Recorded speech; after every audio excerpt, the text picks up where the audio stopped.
Trois raisons qui font que votre plan d'action en matière de santé et sécurité au travail n'aboutit pas. C'est la question qui m'a été posée, mais je l'ai reformulée d'une manière positive, d'une manière affirmative.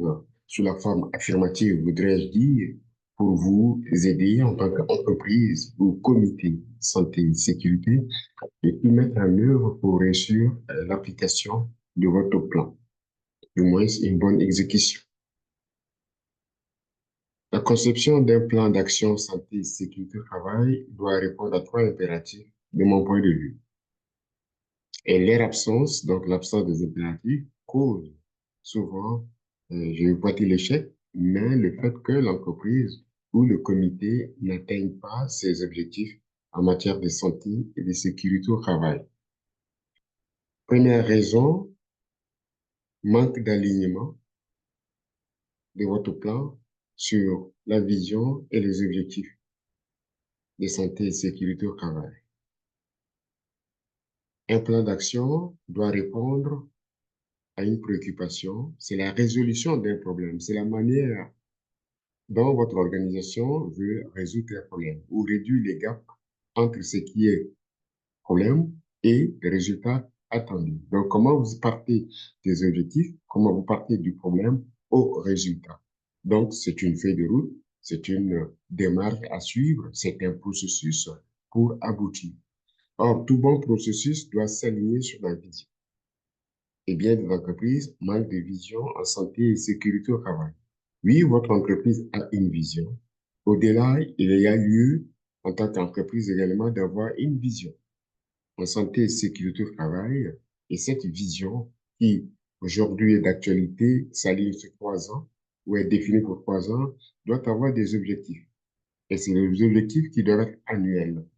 Donc, comme les stipule vos politiques de santé et sécurité au travail, il faut mettre à jour vos politiques de santé. Donc, vous allez mettre les politiques à jour chaque année pour que les objectifs vous aident à matérialiser votre vision. En clair, une vision pour 3 ans et des objectifs. Moi, je vous conseille d'avoir 3 objectifs, suivis bien sûr des actions. Et donc, ces objectifs doivent vous aider à atteindre ou à réaliser votre vision. La première année, vous avez défini des objectifs. Ensuite, deuxième année, vous les mettez à jour pour voir est-ce que vous êtes vraiment aligné sur la vision de l'entreprise en matière de santé et sécurité au travail. Et troisième année, vous pouvez toujours réviser votre parcours, revoir votre parcours et chercher à vous aligner. Or, s'il n'y a pas d'alignement, qu'est-ce qui se passe? C'est un désordre total.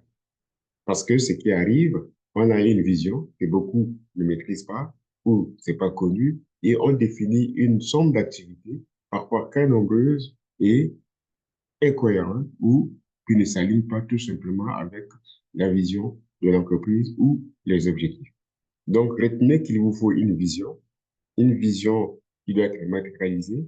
Pour cela, vous devez définir des objectifs annuels qui vont permettre de matérialiser cette vision. Et les actions qui découlent doivent aider à concrétiser ces objectifs. Donc, il y a un alignement clair qu'il faudrait suivre. Donc, premier point, je disais, manque d'alignement du plan avec la vision et les objectifs en matière de santé et de sécurité au travail. Deuxième point, il y a un manque de spécificité. Oui, les objectifs doivent être spécifiques, mesurables, ça tout le monde le sait, mais lorsqu'il est question de plan d'action, c'est la même chose.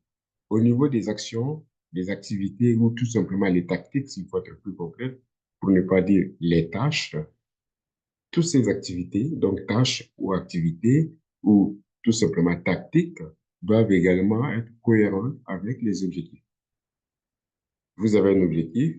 Avant de passer à l'action, demandez-vous si cette activité prévue ou cette tâche qu'on va réaliser aujourd'hui ou la semaine prochaine s'aligne bien. Donc, lors de la planification, tout cela doit être défini. Il ne s'agit pas d'avoir une multitude d'activités ou d'actions. Il s'agit, j'insiste dessus, de faire des choix clairs, précis et simples. Parce que la complexité, c'est ce qui empêche l'exécution du plan. Donc, soyez simple. Il n'est pas question de quantité ici, c'est une question de qualité. Et donc, qu'est-ce que ça signifie? Vous devez tout simplement faire du remue-ménage, du brainstorming, pour choisir les activités ou les tâches adéquates aux objectifs. Vous pouvez avoir une longue liste au départ et ensuite chercher les activités ou les actions les plus pertinentes pour vous aider à vous rapprocher de vos objectifs. Et donc, vous allez choisir, faire des choix en fonction de la vision, en fonction des objectifs, parce que les actions doivent être cohérentes, doivent aider à concrétiser ou à réaliser votre objectif. Si vous vous rendez compte que telle tâche ou tel objectif ne vous aide pas à vous rapprocher de votre objectif, vous l'éliminez automatiquement. Okay? La spécificité, c'est également dû au délai et à la responsabilisation des personnes qui participent.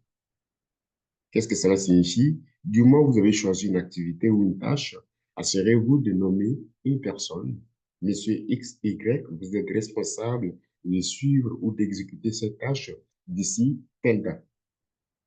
Et vous devez rendre compte au comité à telle date.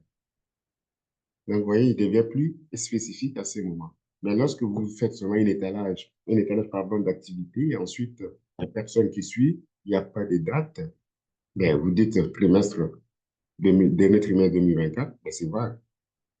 Qui s'occupe? On ne sait pas. Les comités. Oui, les comités, c'est vague parce que c'est pluriel. OK? Donc, soyez plus spécifique en ce moment. Le troisième point qui est crucial et qui fait défaut, parfois simple, c'est la question du temps. On n'a pas du temps pour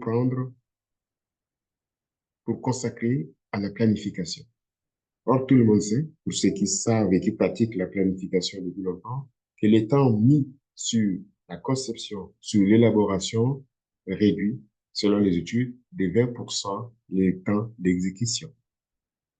Donc, c'est vous, la qualité du temps accordé à la planification importe. Donc, peu importe vos activités, il y a lieu de s'arrêter pour dire que nous avons une nouvelle année en perspective. Prenons le temps de réfléchir, d'accorder une journée, pour ne pas dire un séminaire comme le font certaines entreprises, juste à la planification des activités de santé et sécurité au travail. Je connais des entreprises qui font un séminaire, donc une semaine, et se dédient uniquement à la conception et à l'élaboration de leur plan. Et ensuite, ils vont revenir sur le terrain pour la vulgarisation, pour que tout le monde s'en approprie. Et après, l'exécution devient plus facile. Donc, voilà les trois raisons qui font que un plan d'action peut échouer. Il peut s'agir de tout plan, mais ici, il est question uniquement de plan d'action en santé et sécurité au travail.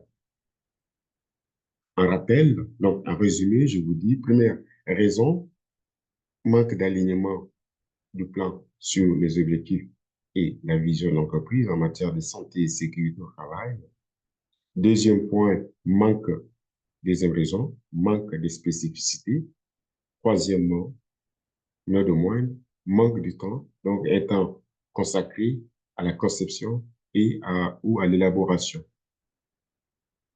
Merci de votre attention.